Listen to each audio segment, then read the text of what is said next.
Bom, nesse vídeo de hoje falar sobre motores de corrente contínua sem escovas, né, o brushless, como aparece mais comum em inglês, né, e que eles tendem a aparecer porque se fazer esse motor sem escova, qual é o problema da escova, qual é o problema da comutação do motor de corrente contínua?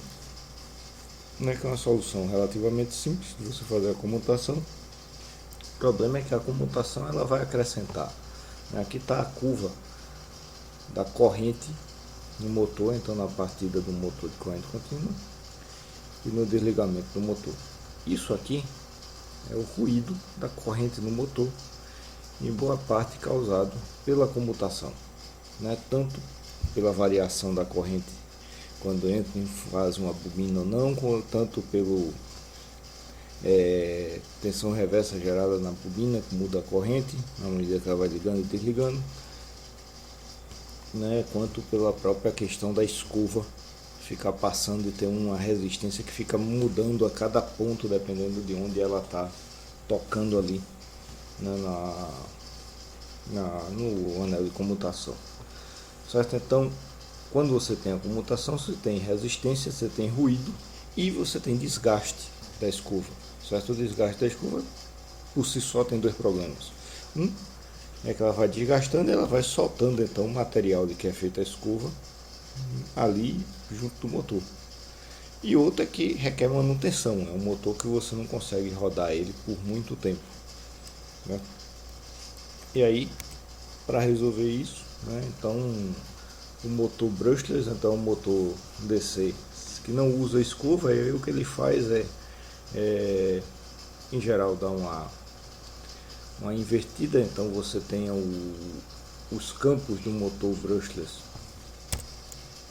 enquanto a bobina do motor DC com imã permanente, né, ela está no rotor, está girando, e aí você tem os anéis de comutação aqui, né, as escovas e os anéis de comutação aqui no meio. No motor brushless, então você inverte, você coloca as bobinas no estator, então você não precisa ficar mexendo na conexão com as bobinas, e os ímãs permanentes no rotor, né? E aí, para você conseguir fazer com que isso aqui gire, você precisa ter no mínimo 3 bobinas. E aí a questão é você interliga essas bobinas e fica comandando elas através do equipamento eletrônico, né?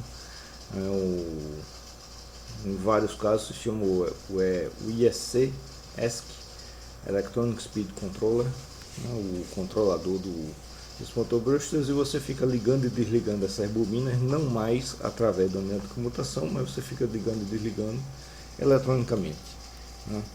Então, aqui tem um exemplo, né, num motor brushless comercial.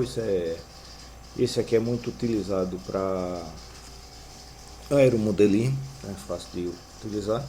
Eu não tenho certeza se é exatamente esse que foi mostrado aqui, mas um bem parecido, certo? E aqui ele já está com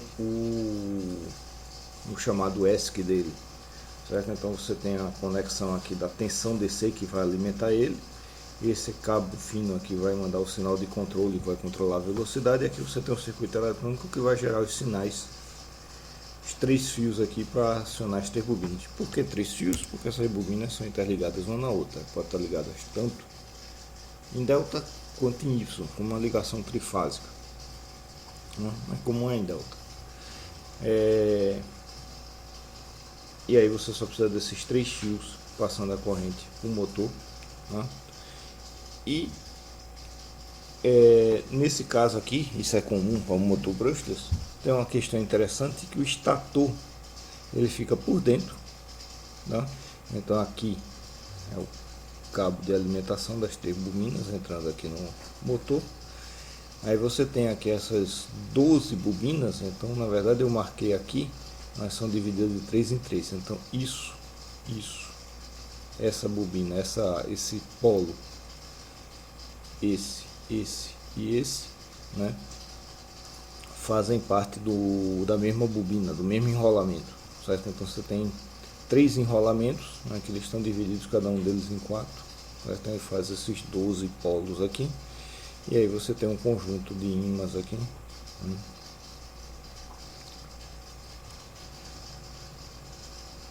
14 ímãs nesse caso, né?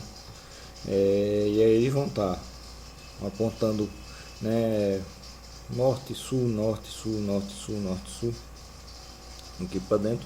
E aí você mexe aqui nas bobinas, aqui você vai polarizando elas para serem atraindo esses ímãs e fazer isso aqui rodar. Então, como você precisa de espaço para esses ímãs, é comum no motor brushless, não todo ele é assim, mas é bem comum, é o mais normal, você inverter, em vez do rotor ficar por dentro, né, ele fica por fora, né, o chamado motor outrunner, ele roda por fora do estator, certo? Então essa capa toda dele aqui que vai estar nesses ímãs permanentes, certo? O eixo dele está aqui, passa aqui pelo meio por um rolamento, né, e aí ele gira em torno do estator, né?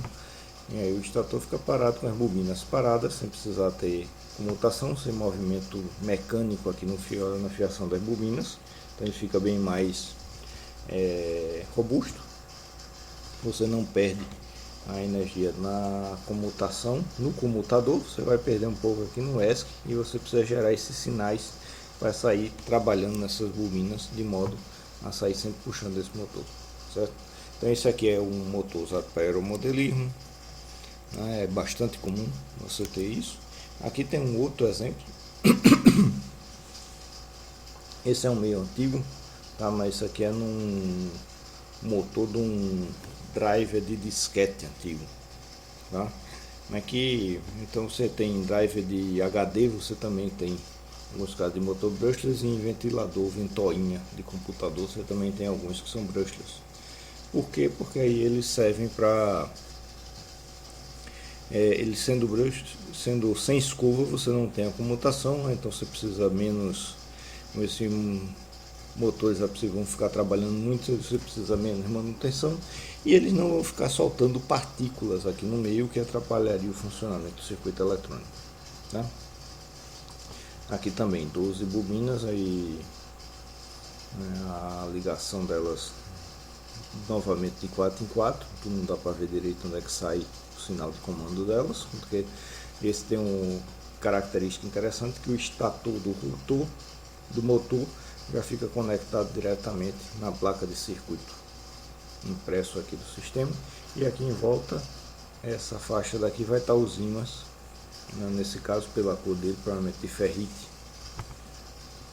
né, e o eixo encaixa aqui no meio, isso aqui gira aqui em torno, certo? Então de novo essa configuração que o rotor fica, os ímãs ficam por fora do estator, o enrolamento do estator é que fica por dentro, né?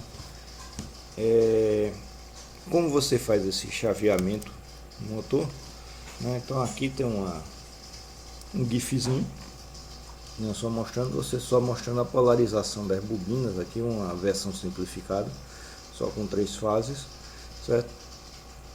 E você sempre faz a polarização das bobinas numa sequência, então ela fica sempre trocando aqui a sequência, né? Então você tem 2 bobinas polarizadas num determinado momento e uma terceira não polarizada, e essas 2 polarizadas vão atrair, né, os ímãs permanentes do rotor numa determinada direção. Se você inverter essa sequência, você inverte a direção que eles giram, e você pode também mexer na potência que você trabalha aí em cima dessas bobinas, tá? Como o motor, você sabe qual é a hora que ele vai acionar isso daí, porque isso aí, esse chaveamento de que bobina vai ficar acionada vai depender da posição que está o rotor, certo? Então tem 2 maneiras de fazer isso, né? Uma é você pegar e analisar nessa bobina que não está polarizada, analisar a corrente dela. Por que a corrente? Porque você tem um ímã passando na frente da bobina, ele vai induzir uma tensão, vai induzir uma corrente, e aí você consegue determinar o momento em que o momento adequado para você fazer esse chaveamento da tensão através da tensão induzida na bobina que está parada, né? O back EMF, que é chamado em inglês, é a tensão de retorno induzida, tá?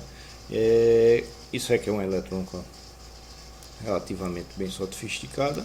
Agora você também pode fazer detectando a polaridade dos ímãs aqui do rotor. Então aqui, esses três elementos quadradinhos aqui, ó, isso aqui são sensores Hall, sensores de campo magnético. Então eles vão determinar quando isso aqui está girando, se ele está vendo um campo magnético do lado norte, do lado sul, ok, e aí esse sinal desses sensores magnéticos é que aqui nesse caso vai determinar qual é o momento que você faz o chaveamento daquilo ali. De todo modo, tanto usando o sensor Hall quanto em sensor Hall, pela corrente na bobina que não está polarizada, de modo que é uma eletrônica para controlar isso daí. Aqui tem um exemplo de então você tem um driver aqui para motor. Se eu não fiz essa figura, né, copiei daqui. E aí que aqui, nesse caso, você tem um motor que está ligado em estrela. Se tivesse ligado em delta, ia ser basicamente a mesma coisa. E aqui para cada uma das pernas dele você tem esse conjunto, uma meia ponte H, né? Então você tem os 6 transistores, feita aquela ponte H que a gente usa para controlar o motor CC de um lado e para o outro. Você vai ter esses 6 transistores, aí você vai chavear eles, então para polarizar essa bobina e essa, né? Então você chaveia esse transistor aqui, ele liga na bateria alta, passa por essa bobina, e esse daqui ligando aqui por baixo, passando por essa bobina deixa aqui aberto e aberto esses 2 transistores, imagine como chave, nessas 2 chaves, podemos pensar assim. Essa bobina fica sem ligação direta para VCC ou por terra, e aí a corrente, a tensão induzida nessa bobina você pega e detecta por aqui, né? Então CHS é o C Sense, né? Então é o A, B e C Output, A, B e C Sense, né? Então você pega os sinais de medida das bobinas, então você chaveia esse você faz a corrente passar por aqui, e a tensão refletida você pega dessa outra bobina. Aí esse circuito vai cuidar disso daí. Quando esse sinal acontecer, ele já chaveia aqui, você coloca, e para cá para o controlador você passa basicamente só o sinal de velocidade. Então ele vai gerar aqui na verdade um sinal PWM como no motor DC, né? Só que além do sinal PWM ele fica chaveando as bobinas, né? Isso causa um ganho de eficiência para você, tá? O problema desse motor você até o momento você está trabalhando com eles, né, com os ímãs permanentes. Ele fica muito complicado de você fazer se além desse enrolamento do estator você ficar chaveando eletronicamente, você ter que gerar uma corrente no rotor também que está girando, né, para gerar um campo magnético lá rotacional, né? Então é mais fácil de você fazer, até hoje é como tem feito ele com ímãs permanentes. Então isso dá um limite, você não consegue com ímã permanente uma potência muito grande para esses motores, certo? Mas de todo modo você já consegue uma potência razoável. Então aqui tem um motor de 10 kW, né, já com a caixa de redução e para aplicação de carros elétricos, né? Isso aqui, pelo tamanho do fio e pela dimensão aqui aproximada, isso aqui não é um carro grande, né? Mas você tem alguns um pouco mais poderosos, né? Algumas versões de carro da Tesla usaram motores brushless, né? Justamente porque são mais eficientes que o motor CC, pois não tem a comutação, né? E aí quando você parte para essa questão de ficar chaveando as bobinas eletronicamente, isso gera outras possibilidades. Então, por exemplo, uma coisa interessante, que é basicamente a mesma ideia, só que você estendendo aí, né? Isso aqui é um motor linear. Então você tem aqui, ó, uma sequência de ímãs, né? Então norte-sul, norte-sul, norte-sul, e você tem um sistema aqui com 2 bobinas. Não dá para ver, identificar direito onde estão as bobinas, mas 2 bobinas aqui, e que trabalha dessa forma, né? Da mesma forma como no motor giratório, você vai polarizando as bobinas para ele ir gerando uma força sempre num sentido, para fazer o motor girar no sentido. Aqui você vai também polarizando a bobina para gerar uma força para um lado ou para o outro, e aí você faz o motor andar nesse trilho, né? E aí esse sistema de controle também permite que você consiga parar o motor numa posição bem fixa, consegue controlar não só a velocidade dele, mas também você pode, se a bobina aguentar isso, polarizar ela para ele ficar parado numa determinada posição e estacionar o motor numa determinada posição. Então você consegue fazer o posicionamento através de um trilho aí de maneira bem interessante, certo? Agora, obviamente, você vai gastar aqui muito com bastante imã, né? Imãs permanentes, principalmente de alto campo, né? Ou são imãs baseados em metais raros, são caros, né? Então não é uma solução barata, né? Mas já tem alguns exemplos desse tipo de coisa do motor linear, né? É isso, eu vou colocar, tá lá no Classroom, vai estar um documento também,